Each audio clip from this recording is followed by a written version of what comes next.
Hola, ¿qué tal? Estamos aquí en el estudio de Urbana TV, aquí en la Villa 31, el barrio Carlos Mujica, para compartir esta entrevista con Leonardo Herman. Leonardo, contanos qué es lo que va a ocurrir la semana que viene. Presentate. Bueno, mi nombre es Leonardo Herman, muchas gracias Gustavo y la gente de Urbana TV por este reportaje. Bueno, yo soy secretario general de la Federación Internacional de Escritores y Escritores por la Libertad y director del Encuentro Internacional de Escritores La Luna con Gatillo, que se va a desarrollar la semana que viene a partir del 18 de abril, del 18 al 20, con sede central en el Palacio El Victorial de San Telmo, que queda en Piedras 722. Es un encuentro internacional, vienen escritores de todo, digamos, de diferentes partes del mundo. Bueno, vienen en total, hay 170 inscriptos, de los cuales 30 son del exterior. Bueno, los lugares más lejanos que tenemos que van a venir es, por ejemplo, un escritor que viene de Holanda. Leonardo, contanos la historia de estos encuentros, desde hace cuántos se hicieron, contanos un poco, y la luna del gatillo, y la luna y el gatillo, ¿por qué? Bueno, en realidad, digamos, el encuentro se viene haciendo hace 8 años, ¿sí? Se hacía tradicionalmente en Montehermoso, pero este año en especial, como es el Encuentro Internacional de Escritores La Luna con Gatillo, es en homenaje a Raúl González Tuñón, y justamente, digamos, Raúl González Tuñón es un poeta que es fundamentalmente urbano, ¿sí? O sea, que creció y vivió, digamos, en la ciudad autónoma de Buenos Aires, ¿sí? Aparte de, bueno, de toda su vida, su experiencia, sus viajes a España, digamos, ¿no? Apoyando la República Española. La Luna con Gatillo es un poema que habla, digamos, de la necesidad de la transformación social, ¿sí? De la lucha contra las injusticias y de justamente que la poesía no está disociada de la lucha, ¿sí? Por una sociedad mejor, que al contrario, que el poeta es parte de esa lucha junto con el pueblo, ¿no? Estos encuentros de poetas y por supuesto homenajeando a García Tuñón, ¿en qué consisten? ¿Se leen poesías? ¿Se participa? Contanos un poco cómo es las experiencias. Bueno, se hacen lecturas, se hacen, por ejemplo, digamos, se homenajean, digamos, a compañeras y compañeros, o sea, se presentan libros, se hace charlas, por ejemplo, en la inauguración vamos a tener un poema, bueno, justamente La Luna con Gatillo, leído por Norman Brisky. Mirá. Bueno, a su vez se presentan, digamos, números musicales, va a haber obras, o sea, de teatro, ¿sí? Entonces, bueno, de hecho, justamente Maggi Persíncula va a ser la obra, digamos, el domingo también. Así que, bueno, es eso, digamos, la idea es un encuentro, es generar, digamos, una fraternidad, generar un encuentro, intercambiar ideas. Nosotros creemos, como creía justamente Raúl González Tuñón, que la poesía, el trabajador de la cultura está íntimamente ligado a la lucha de los pueblos. Por lo tanto, digamos, ese espacio lo tenemos, justamente el espacio del encuentro, no solamente para leer, ¿no? Sino para intercambiar con la comunidad y para generar, digamos, de alguna forma, una conciencia necesaria, digamos, para cambiar la realidad. Eh, bueno, decía otro teórico, Gramsci, que justamente la indiferencia es lo peor que le puede pasar al ser humano. En esta época de individualismo, donde, bueno, Milei, digamos, y esto, Milei, digamos, y el fascismo imperante, lo que intentan es el individualismo, nosotros estamos apuntando a la unidad. Lo que nosotros planteamos, digamos, de que es necesario ser empático con el otro, que es necesario estar activo en la lucha del pueblo como trabajadores de la cultura, y que a su vez justamente ese compromiso, ¿sí? Va más allá de la palabra. Uno pone el cuerpo en esta lucha, ¿sí? Porque cuerpo y palabra no están disociados. FIEL es la Federación Internacional de Escritores Latinoamericanos, ¿verdad? FIEL es la Federación Internacional de Escritores y Escritores por la Libertad. Tenemos compañeros, digamos, de América y de Europa y Asia, por ejemplo, Perfecto. también trabajando. ¿Y cómo es esa federación? ¿Qué pasa con los escritores de otras partes del mundo, de Latinoamérica, más allá de los encuentros que hacen anualmente? ¿Cómo se vinculan? Bueno, mira, a ver, por ejemplo, nosotros estamos en relación, digamos, con la Unión General de Escritores de Palestina. Yo soy miembro honorario de la Unión General de Escritores de Palestina. He viajado invitado por los compañeros allá. Hay regionales, digamos, de FIEL, por ejemplo, en Nicaragua, en México, en El Salvador, Ajá. en Perú, ¿sí? Y cada regional también desarrolla sus propias actividades, sus propios homenajes. A nosotros nos une, por ejemplo, un principio que es la solidaridad internacional, en el sentido de, por ejemplo, cuando en Chile existían las puebladas, sí existía lo que fue justamente la protesta social. Nosotros teníamos compañeros, digamos, que estaban en primera línea, actores, trabajadores de la cultura, incluso algunos que han terminado presos, compa. También, digamos, los vínculos con la Unión General de Escritores de Palestina lo que nos llevan es a tener una unidad y una hermandad, digamos, con esa lucha, con la lucha por la liberación del pueblo palestino. Y una solidaridad permanente, ¿no?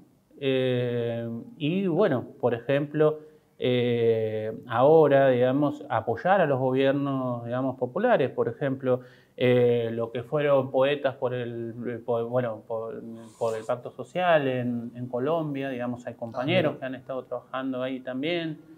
Y bueno, de hecho, FIEL fue invitado, por ejemplo, a la asunción de Maduro, digamos, y al Congreso Internacional Antifascista, ahora en enero. Yo estuve, digamos, en Venezuela, digamos, en el Congreso Internacional Antifascista, justamente porque creemos que una de las luchas centrales en este momento es la lucha contra el fascismo, que se está instalando a nivel mundial. No es solamente un fenómeno argentino. ¿Y cómo ves la poesía así en el marco de esta lucha en todas partes y acá en la Argentina? La poesía argentina, digamos, tiene una historia, digamos, de resistencia y de lucha. Bueno, Raúl González Tuñón, Santoro, Constantini, Guasi, referentes, digamos, históricos que tienen que ver con justamente una tradición, digamos, de lucha comprometida, digamos. Dorronsoro, digamos, hay montones de autores a lo largo de la historia que han planteado, digamos, que la poesía tiene que estar al servicio del pueblo. En el caso actual, digamos, bueno, nosotros estamos impulsando eso. Hay, por ejemplo, avances muy importantes, o sea, la CEA, la SADE y otras instituciones literarias estamos marchando juntos en cada lugar donde estamos. Yo te voy a dar un ejemplo, por ejemplo, yo estuve en el Festival de Poesía de Cosquín, de Poetas con la Gente, que organiza el compañero y amigo Rivela, Hugo Rivela, un poeta maravilloso, y justo coincidió con la marcha antifascista. Entonces nosotros, los poetas del encuentro, todos juntos, independientemente de las organizaciones a las que pertenezcamos, hicimos una bandera de poetas contra el fascismo y marchamos en Cosquín. Entonces, y esa misma marcha se replicó acá, digamos, donde poetas de diferentes organizaciones, digamos, marcharon contra el fascismo. Y lo mismo pasó el 24 de marzo.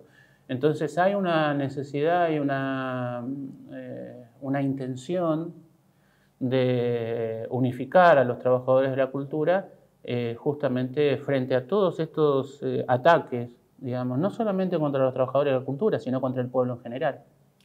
Y vos en particular, ¿cuándo empezaste? ¿Por qué te dedicaste al tema, a la poesía? ¿Qué te llamó? Mirá, es largo. Yo empecé a los 18 años de manera profesional a la literatura.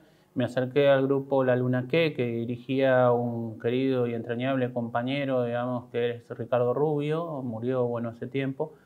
En ese camino, digamos, uno se fue formando, fue conociendo a próceres de la literatura, no sé, por ejemplo, digamos, Elvio Romero, un poeta paraguayo que está a la altura de Roa Bastos, es un poeta maravilloso, era realmente un compañero comprometido también con las luchas del pueblo. Y bueno, en ese camino uno va aprendiendo, uno se va formando, uno va escuchando. Fundamentalmente la poesía tiene que ver con escuchar al otro, no con escribir. O sea, el silencio dice mucho más que la palabra muchas veces. Entonces, en ese sentido, digamos, uno se fue formando, ¿no? O sea, humildemente, trabajando tranquilo, escuchando, colaborando. Bueno, un maestro mío fue Marco Silver, un ser humano maravilloso y otro poeta comprometido. O sea, Marco Silver fue uno de los responsables o de los compañeros que estuvo al frente de la revista Barrilete, que es una revista histórica de la resistencia contra la dictadura. Mira. Sí, sí. Mira.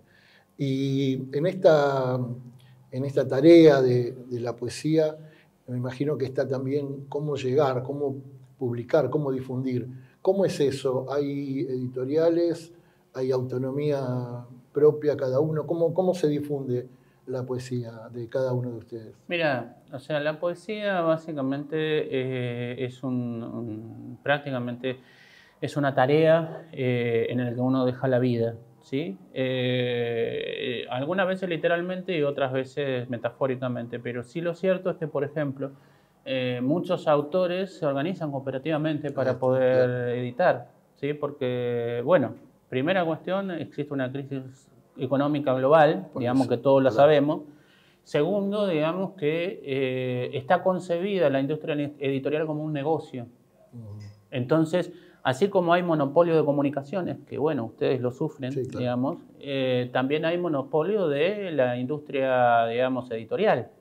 Entonces hay editoriales, digamos, chicas que tratan de editar a los compañeros o compañeras, editoriales de poetas, que son, digamos, las que tienen mayor formación y preparación, porque un escritor es el que sabe, digamos, este trabajo, que muchas veces, digamos, solidariamente, digamos, a pulmón, digamos, sobreviven en esta marea del capitalismo y del mercado, ¿no?